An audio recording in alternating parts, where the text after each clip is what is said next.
এটা সিবিআই দিয়েছে, আমাকে বলেছে আমরা একে ছেড়ে দেবো। কেন? আমি বলেছি আমাকে বলতে হবে না, কোর্টে গিয়ে বলবে। তাতে সিবিআই লাভটা কি?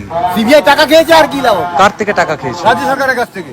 সেটা যদি রাজ্য সরকারের কাছে টাকা খেয়ে থাকে সিবিআই, ওনাদের কাছে যদি সেই সঠিক তথ্য থাকে, তাহলে ওনারা কোর্টে কেন প্রোডাকশন দিচ্ছেন না, কোর্টে কেন প্রডিউস করছেন না, কোর্টে এই কথা বলছেন না কেন?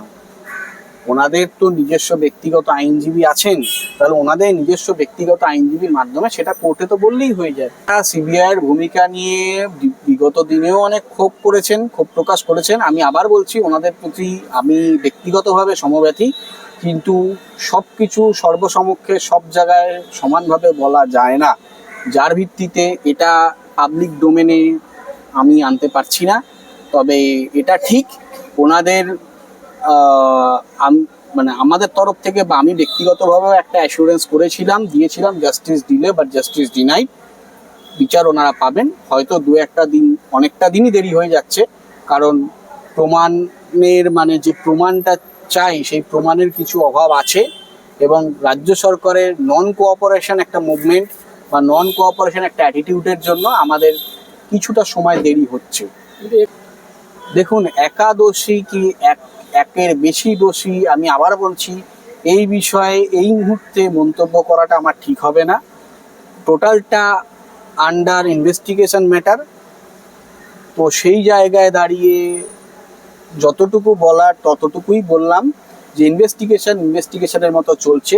হ্যাঁ, ইনভেস্টিগেশনের প্রভোকেশন খাটানোর একটা চেষ্টা চলেওছে, বিগত দিনেও হয়েছে। আমি বারবার সরব হয়েছি এ নিয়ে, বা ইনফ্লুয়েন্স খাটানোর চেষ্টা করাও হচ্ছে, কিন্তু সব পথ একেবারে সোজা নয়, আঁকা বাঁকা পথ দিয়ে লক্ষ্যে নিশ্চয়ই পৌঁছানো যাবে।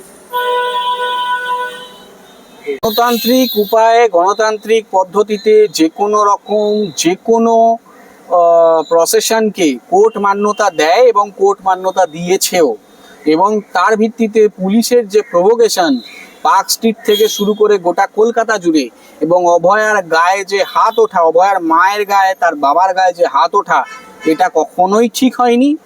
পুলিশ চাইলেই এটাকে আটকাতে পারত, এবং একটা যে দাঙ্গার মতো রূপ নিয়েছিল সেইটার দায় সম্পূর্ণরূপে পুলিশের, এবং সাথে সাথে বিরোধী দলনেতা সহ আরও অনেকের দায় ছিল, যারা অভয়ের মা বাবাকে সেই দিন সেভাবে আগলাতে পারেননি। পুলিশের একটা প্রয়াস ছিল তাদেরকে প্রাণহানি করার, প্লাস ওনারাও ঠিক মতো সামলাতে পারেননি। যদি এটা হতো তাহলে অভয়ের মা বা বাবার উপর এত বড় অ্যাটাক নেমে আসতো না। আর